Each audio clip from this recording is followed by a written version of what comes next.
Irmãos, esse estudo está sendo maravilhoso para mim, como eu sempre tenho falado, né? A leitura da Bíblia é muito bom.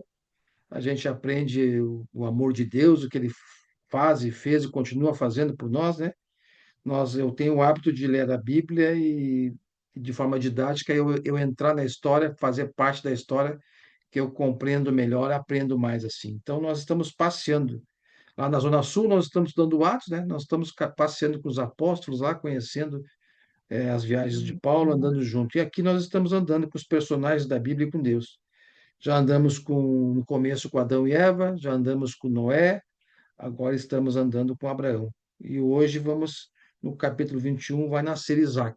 A promessa de Deus a Abraão vai se cumprir hoje. Nós vimos na aula passada, o capítulo 20, rapidamente aqui, nós vamos relembrar que eh, Abraão foi lá para Gera, região de Negueb, e foi ver entre em Cádiz e também em Sur ali, e passou algum tempo em Gerar.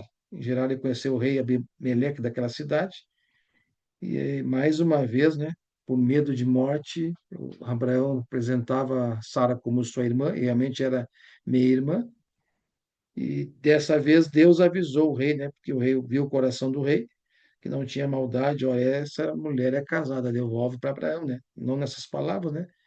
Deixou eles estéreis. Aí o rei devolveu, não a possuiu, como lá no Egito o faraó a possuiu, e tanto castigou o faraó e sua corte. Aqui não, só deixou eles estéreis e disse lá, olha, pede para Abraão, que é um profeta, orar por vocês, e então o castigo de Deus foi retirado. E diferentemente de Faraó, que mandou Abraão se retirar de suas terras, aqui Abimeleque mandou, pode permanecer nas terras, inclusive também indenizou, como fez o Faraó, indenizou Abraão, e o Abraão ficou nas terras ali de Gerar, né, que ficava ao sul de Canaã, fronteira com Filístia, né, perto da atual hoje Gaza. Então, tudo acontece nessa região que nós vemos. É bom a gente ler a Bíblia, contexto histórico, teológico, que a gente compreende melhor essas guerras que tem até hoje lá. Isso já vem desde o tempo da Bíblia, aqui, da história, né? Então, no capítulo 21, vamos ler hoje, então. O Senhor foi bondoso com Sara, como lhe dissera, e fez por ela o que prometera. Sara engravidou e deu um filho a Abraão em sua velhice, na época fixada por Deus em sua promessa. Nós vimos que no 20 que ele prometeu na primavera daqui a um ano, Sara estará grávida. Então prometeu. Abraão deu o nome de Isaque, como Deus tinha pedido, né, ao filho que Sara lhe dera.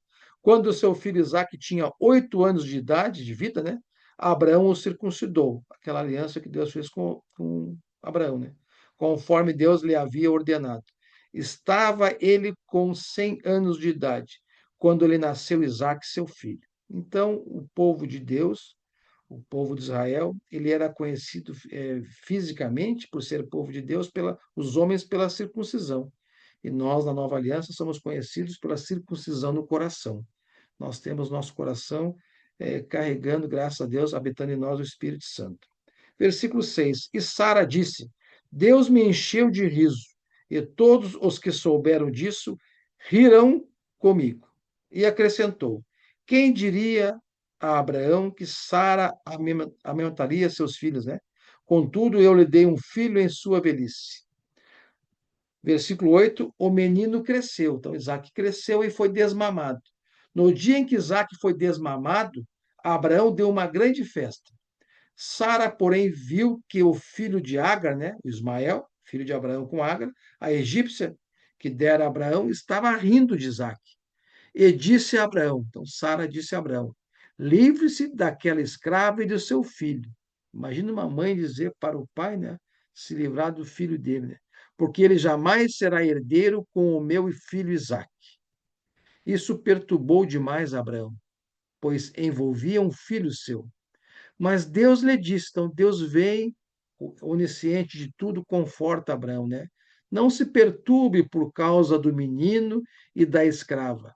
Atenda a tudo o que Sara lhe pedir, porque será por meio de Isaque que a sua descendência há de ser considerada. Então era por Isaque, o filho da livre, não da escrava, né? Mas também do filho da escrava farei um povo, pois ele é seu descendente. Então Deus não vai desamparar Ismael. ele já havia prometido, nós estamos no 21, ele já havia feito essa promessa lá no Gênesis 17, 20, fez também em Gênesis 16, 10, está fazendo aqui novamente e vai voltar a fazer em Gênesis 25, versículos 12 a 18. Então, Deus não vai se esquecer de Ismael. Na manhã seguinte, Abraão pegou alguns pães e uma vasilha de couro cheia d'água e entregou-os a Agar. E, tendo-os colocado nos ombros dela, despediu-a com o menino. Ela se pôs a caminho e ficou vagando pelo deserto de Bersaba. Quando acabou a água da vasilha, ela deixou o menino debaixo de um arbusto e foi sentar-se perto dali, à distância de um tiro de flecha, porque pensou: não posso ver o menino morrer. Sentada ali perto, começou a chorar. Deus ouviu o choro do menino. Então, mais uma lição para nós, né? Deus onisciente, Deus conhece nossos corações e por mais que a gente não converse com Deus, os nossos pensamentos, Deus conhece tudo, né? Deus nos ouve. Deus ouviu o choro do menino. E o anjo de Deus do céu chamou Ágar e lhe disse: o que a aflige, Ágar? Não tenha medo. Deus ouviu o menino chorar, lá onde você o deixou. Levante o menino e tome-o pela mão, porque dele farei um grande povo. Deus repete a promessa aqui, né? Então Deus lhe abriu os olhos e ela viu uma fonte. Foi até lá, encheu de água a vasilha e deu de beber ao menino. Deus estava com o menino, Deus estava com Ismael. Ele cresceu, viveu no deserto e tornou-se flecheiro. Vivia no deserto de Parã, e sua mãe conseguiu-lhe uma mulher da terra do Egito. Versículo 22. Naquela ocasião, Abimeleque, que era o rei de Gerar, onde Abraão ficou nas terras, né? Acompanhado de Ficol, comandante de seu exército, disse a Abraão: olha, preste bem atenção no que aqui o rei disse a Abraão: Deus está contigo em tudo que fazes. Irmãos, Deus está conosco. Gravem bem isso. Nós sabemos, vamos ver mais adiante na leitura, esse foi o objetivo de Deus: retirar Abraão do meio do seu povo, fazer, né, montar o seu povo, o povo de Deus, o povo de Israel, através de Abraão, para que as demais nações vissem as bênçãos de Abraão, Deus com o seu povo. Então, o povo iria dizer, né, que povo abençoado é esse? O Deus deles realmente é poderoso. Vamos conhecer esse Deus deles, né? Esse é o objetivo. Assim ele quer para nós. Nós, cristãos, temos o mesmo objetivo. Nós somos abençoados, temos um Deus, a nossa fé tem que ser demonstrada no dia a dia, para todas as nossas relações interpessoais, e o povo vê que irmão, que amigo é esse, né? É um cristão que tem um Deus maravilhoso, abençoado, feliz, mesmo diante da circunstância, das provações, da tristeza, né? Deus quer que os não cristãos conheçam a Ele através de nós. Nós temos um papel muito importante nesse mundo, apresentar a Cristo a todos. Então, versículo 23, agora jura-me diante de Deus que não vais enganar-me, nem a mim, nem a meus filhos e descendentes. Trata a nação que te acolheu como estrangeiro com a mesma bondade que te tratei. Então, Abimeleque, não me engana mais. Tu já me enganou uma vez, né? Não me engana mais. Seja justo comigo. Nós, como estrangeiro, como tu estrangeiro, te acolhemos, né? Então, nos trate bem, né? Então, o rei aqui de Gerar sabia que Abraão tinha um Deus poderoso. Respondeu Abraão: eu juro. Então, fizeram um juramento ali. Todavia, Abraão reclamou com Abimeleque a respeito de um poço que os servos de Abimeleque lhe tinham tomado à força. Então, um poço de Abraão, os servos tomaram a força de Abimeleque. Mas Abimeleque lhe respondeu: não sei quem fez isso. Nunca me disseste nada. Então, Abraão nunca reclamou, está reclamando agora. E só fiquei sabendo disso hoje. Então Abraão trouxe ovelhas e bois e deu-os a Abimeleque. E os dois firmaram um acordo. Abraão separou 7 ovelhas do rebanho. Pelo que Abimeleque lhe perguntou: que significam estas 7 ovelhas que separaste das demais? Ele respondeu: aceita estas 7 ovelhas de minhas mãos como testemunho que eu cavei este poço. Ou seja, esse poço é meu, eu que cavei ele. Por isso aquele lugar foi chamado de Berseba, porque ali os dois fizeram um juramento. Firmado esse acordo em Berseba, Abimeleque e Ficol, comandante de suas tropas, voltaram para a terra dos filisteus. Abraão, por sua vez, plantou uma tamagueira em Berseba, e ali invocou o nome do Senhor, o Deus eterno. E morou Abraão na terra dos filisteus ao longo do tempo. Os filisteus habitavam em Filístia, né? É a fronteira também com Gerar, onde tem bastante filisteus. Então é aquela cidade. Abraão ficou por um tempo ali. Capítulo 22 de Gênesis. Passado algum tempo, Deus pôs a Abraão à prova, dizendo-lhes a Abraão. Então, Deus vai provar Abraão. Nós vamos ver aqui, vamos ver também em Êxodo, vamos ver em Deuteronômio. Deus põe à prova o seu povo. Deus prova realmente se a nossa fé é forte, se nós somos filhos de Deus. Então, nós temos provações seguidas em nossas vidas. E Deus quer o quê? Que através das provações nós permaneçamos firmes, confiantes no Senhor, nos rendendo ao Senhor, buscando a cura da provação, a vencer a provação, a perseverança no Senhor. Então, Deus vai provar aqui Abraão, o pai da fé, né? Tome seu filho, seu único filho Isaque, a quem você ama, e vá para a região de Moriá. Sacrifique-o ali, como holocausto num dos montes que lhe indicarei. Na manhã seguinte, Abraão levantou-se e preparou o seu jumento. Imagina Abraão preparando tudo para sacrificar o Isaque, né? O filho da promessa com quem Deus cumpriria, através dele, fazer uma grande nação. E levou consigo dois de seus servos e Isaque, seu filho. Depois de cortar a lenha para o holocausto, partiu em direção ao lugar que Deus lhe havia indicado. No terceiro dia de viagem, Abraão olhou e viu o lugar ao longe. Disse ele a seus servos: Fiquem aqui com o jumento, enquanto eu e o rapaz, né, eu e Isaque, vamos até lá. Depois de adorarmos, voltaremos. Abraão pegou a lenha para o holocausto e a colocou nos ombros de seu filho Isaque. Parece até Cristo carregando sua cruz para ser sacrificado, né? E ele mesmo levou as brasas para o fogo e a faca. E caminhando os dois juntos, Isaque disse a seu pai Abraão: Meu pai. Sim, meu filho, respondeu Abraão. Isaque perguntou: As brasas e a lenha estão aqui, mas onde está o cordeiro para o holocausto? Respondeu Abraão: Deus mesmo há de prover o cordeiro para o holocausto, meu filho. E os dois continuaram a caminhar. Quando chegaram ao lugar que Deus lhe havia indicado, Abraão construiu um altar e sobre ele arrumou a lenha. Amarrou seu filho Isaque e o colocou sobre o altar, em cima da lenha. Então estendeu a mão, pegou a faca para sacrificar seu filho. Mas o anjo do Senhor o chamou do céu. Abraão, Abraão. Eis-me aqui, respondeu ele. Não toque no rapaz, disse o anjo. Não lhe faça nada.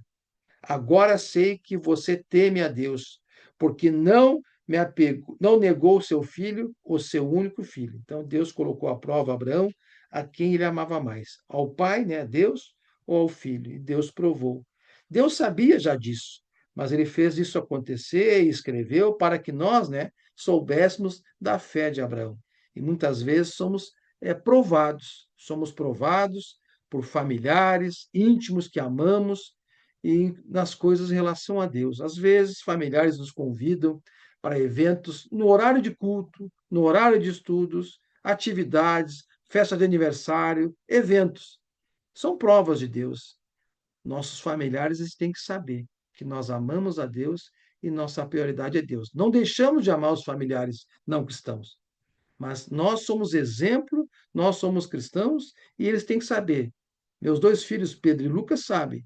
É no domingo, das 10 ao meio-dia, o culto ao Senhor. Não faço nenhuma atividade com eles que prejudique meu culto a Deus. Se quero almoçar é depois do culto, se quero visitar é depois do culto. Eles sabem disso e isso eu estou ensinando a eles.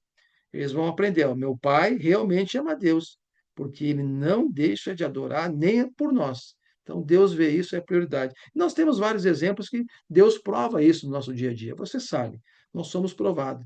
Assim como Deus provou Abraão, a quem ele amava mais. Qual era a prioridade de Abraão? Então, essa é a promessa. Aqui tem uma passagem muito importante que Hebreus fala. Eu vou pedir para o irmão abrir a Bíblia, né, em Hebreus capítulo 11, versículos 17 e 19, e ler para nós, por gentileza. abre o áudio, acha essa passagem e vamos aprender com o autor de Hebreus que fala sobre isso. Por que que Abraão tinha tanta fé ao sacrificar Isaac?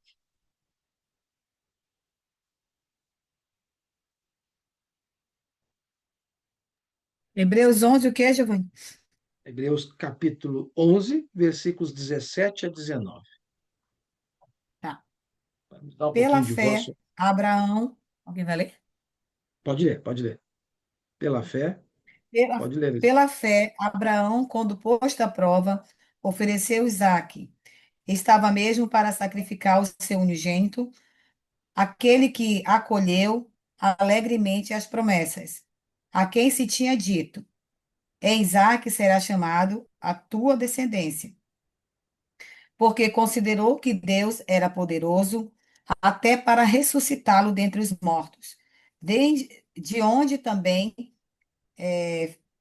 figuradamente o recobrou.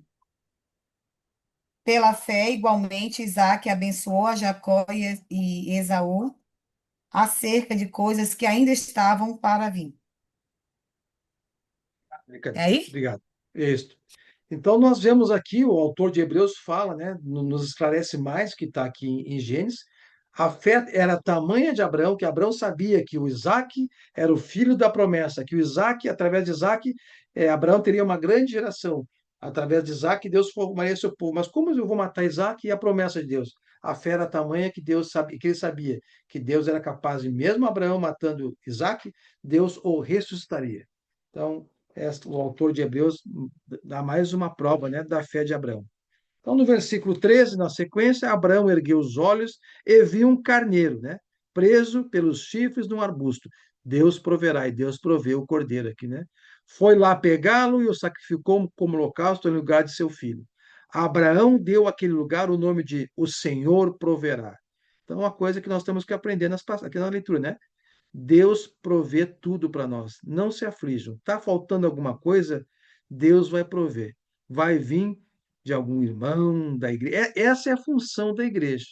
A função da coleta, da oferta, prover as necessidades dos irmãos, aquelas necessidades que ele não gerou, que não foi de responsabilidade. Exemplo, adoeceu e fugiu o orçamento mensal, ficou desempregado e tudo mais. Deus vai prover. E a igreja tem esse papel. A igreja trabalha para o Senhor. Por isso, até hoje se diz: no monte do Senhor se proverá. Pela segunda vez, o anjo do Senhor chamou do céu Abraão e disse: pela segunda vez, juro por mim mesmo, declara o Senhor, que por ter feito o que fez, não me negando o seu filho, o seu único filho, esteja certo de que o abençoarei e farei seus descendentes tão numerosos como as estrelas do céu e como a areia da praia do mar. Então, Deus reforçou a promessa. Então, cada vez que nós botamos Deus como prioridade na nossa vida, em relação às coisas do mundo, Deus enxerga isso e se alegra disso, da nossa fé. Sua descendência, segue dizendo para Abraão, sua descendência conquistará as cidades dos que lhes foram inimigos, e por meio dela todos os povos da terra serão abençoados, da descendência, Jesus Cristo, né? Porque você me obedeceu. Gálatas 3,14 também vai dizer isso. Então voltou Abraão a seus servos e juntos partiram para Berseba, onde passou a viver. Passou a viver em Berseba, lá naquele local lá do poço direitinho onde nós falamos. Então, versículo 20: passado algum tempo, disseram a Abraão que Milca dera filhos a seu irmão Naor. Então, o irmão de Abraão, Naor, o outro era Terá, pai de Ló, que faleceu, né? Então, teve filhos. Milca, esposa, junto com Naor, que é o irmão. Uz, o filho mais velho, então, de Naor, Bus, o seu irmão, e Quemuel, pai de Arã. Quemuel, pai de Arã. Quezede, Azo e Fildas, e Gilade e Betuel, pai de Rebeca. Betuel, pai de Rebeca. A Rebeca vai vir a ser, nós vamos ler aqui, a esposa de Isaac. Esses foram os 8 filhos que Milca deu a Naor, irmão de Abraão, tio de Isaac, e sua concubina chamada Reumá. Teve os seguintes filhos. Então, teve uma concubina, teve outros filhos: Tebá, Gaã, Taás e Maaca. Vamos para o capítulo 13. Sara viveu 127 anos. Se lembra lá no passado de 120 anos? Aqui está diminuindo a idade, né? Sara viveu 127 anos e morreu em Kiriat Arba, que é Hebron, em Canaã, toda aquela região de que nós conhecemos hoje, né? E Abraão foi lamentar, chorar por ela, chorar por Sara. Depois Abraão deixou ali o corpo de sua mulher e foi falar com os hititas. Quem eram os hititas, né? Os hititas eram os filhos de Et. Et também, que eram os filhos de Canaã, está lá em Gênesis 15, né? Descendentes de Cã. Então, se nós pararmos na história, depois do dilúvio, ali Noé, Sem, Cã e Jafé, desses três vieram todas essas nações. Na realidade, eram tudo, se buscar desde a origem, nós somos tudo parentes, né? Era tudo parente, né? Responderam, então, foi buscar responder os hititas, né? Sou apenas, Abraão para os hititas, sou apenas um estrangeiro entre vocês. Cedam-me alguma propriedade para a sepultura, para que eu tenha onde enterrar a minha mulher. Responderam os hititas a Abraão: Ouça-nos, Senhor. O Senhor é um príncipe de Deus. Olha o respeito e a reverência que eles tinham de Abraão, qual a reverência para o Deus de Abraão, né? Em nosso meio, né? O Senhor é um príncipe de Deus em nosso meio. Enterre a sua mulher numa de nossas sepulturas, na que lhe parecer melhor. Nenhum de nós recusará ceder-lhe sua sepultura para que enterre a sua mulher. Abraão levantou-se, curvou-se perante o povo daquela terra, os hititas, e disse-lhes: Já que vocês me dão permissão para sepultar minha mulher, peço que intercedam por mim junto a Efron, filho de Zoar, a fim de que ele me ceda a caverna de Macpela, que lhe pertence e se encontra na divisa do seu campo. Peçam-lhe que a ceda a mim pelo preço justo, para que eu tenha uma propriedade para a sepultura entre vocês. Efron, o Etita, estava sentado no meio do seu povo e respondeu a Abraão: sendo ouvido por todos os hititas que tinham vindo à porta da cidade. Não, meu senhor, ouça-me. Eu lhe cedo o campo e também a caverna que nele está. Cedo-os na presença do meu povo, como testemunhas, né? Sepulte a sua mulher. Novamente Abraão curvou-se perante o povo daquela terra e disse a Efron, sendo ouvido por todos: Ouça-me, por favor, pagarei o preço do campo. Aceite-o para que eu possa sepultar a minha mulher. Efron respondeu a Abraão: Ouça-me, Senhor, aquele pedaço de terra vale 400 peças de prata. Mas o que significa isso entre mim e você? Sepulte essa mulher lá. Abraão concordou com Efron e pesou-lhe o valor por ele estipulado diante dos hititas, 400 peças de prata, de acordo com o peso corrente entre os mercadores. Assim, o campo de Efron, em Macpela, perto de Manre, o próprio campo com a caverna que nele há e todas as árvores dentro das divisas do campo. Foi transferido a Abraão como sua propriedade, diante de todos os hititas que tinham vindo à porta da cidade. Depois disso, Abraão sepultou sua mulher na caverna do campo de Macpela, perto de Mãe, que se encontra em Hebron, na terra de Canaã. Assim, o campo e a caverna que nele há foram transferidos para Abraão, pelos hititas, como propriedade para a sepultura. Aqui nós vamos para a leitura de hoje, então, capítulo 21, 22 e 23. Vamos ver que essa propriedade onde foi enterrada Sara, mais pessoas ao longo da história vão ser enterradas também ali, né? É, e essa foi a propriedade, a primeira que Abraão ali comprou perante esse povo estrangeiro. Abraão é estrangeiro ali, né? Deus ainda, nós vamos ver, né? Deus vai estar formando o povo dele, nós vamos ver depois, mais adiante lá, a fome novamente, Deus preparando lá o povo dele através de José. Nós vamos ver toda a história. E um povo aqui na terreno, né, para ser povo precisa de quantidade de pessoas, precisa de terra e precisa de lei, ordem, né? Então, Deus, nós vamos ver lá. Deus escolheu o povo, está formando o povo, a quantidade vai ser lá no Egito, escravo, mais de 2 bilhões de pessoas, vai resgatar esse povo, vai dar as leis, e essa vai ser a história, toda a história do Velho Testamento, de Deus caminhando com o seu povo. E isso nos ensina que Deus sempre caminha com o seu povo, sempre caminha com os seus.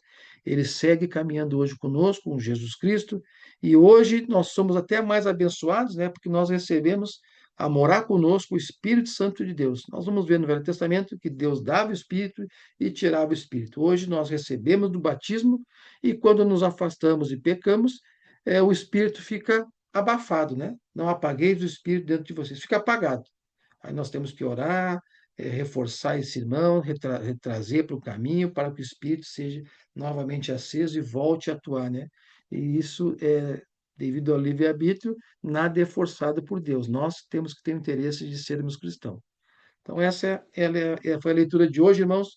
Eu vou encerrar por aqui. Eu vou pedir para o nosso irmão Valdevino abrir o áudio, fazer uma oração de agradecimento por essa leitura, pela passagem que Deus nos deixou registrada, tá bom? Boa noite para todos.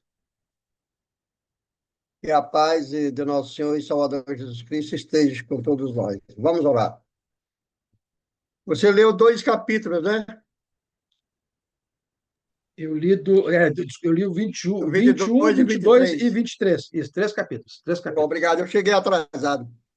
Mas obrigado Tranquilo. por isso. Deus abençoe. Vamos orar. Soberano Deus, Santo, obrigado, Senhor, por esse dia tão bom. Obrigado por esse ensinamento que o seu servo Giovanni está fazendo todas as semanas, Pai. Que Deus nos abençoe, dê paz a ele, toda a família dele, dê sabedoria, sabedoria, Pai, que vem do alto, sabedoria espiritual, Pai, porque nós aqui precisamos, Pai, aprender e pôr em prática o seu ensinamento. Agradecidamente, em nome de nosso Senhor e Salvador Jesus Cristo, estamos agradecendo por todos que estão aqui presentes, por aqueles também que não puderam entrar. Que Deus nos abençoe, dê paz em nossos corações, para podermos ser, Pai, uma pessoa madura na Sua palavra, cheia de amor um para com o outro, aprender a amar para poder amar mais ao Senhor e os irmãos, um ao outro. E é em nome de nosso Senhor e Salvador Jesus Cristo que nós oramos e agradecemos em seu nome. Amém. Amém. Amém. Obrigado, Valdevino. Obrigado. Obrigado.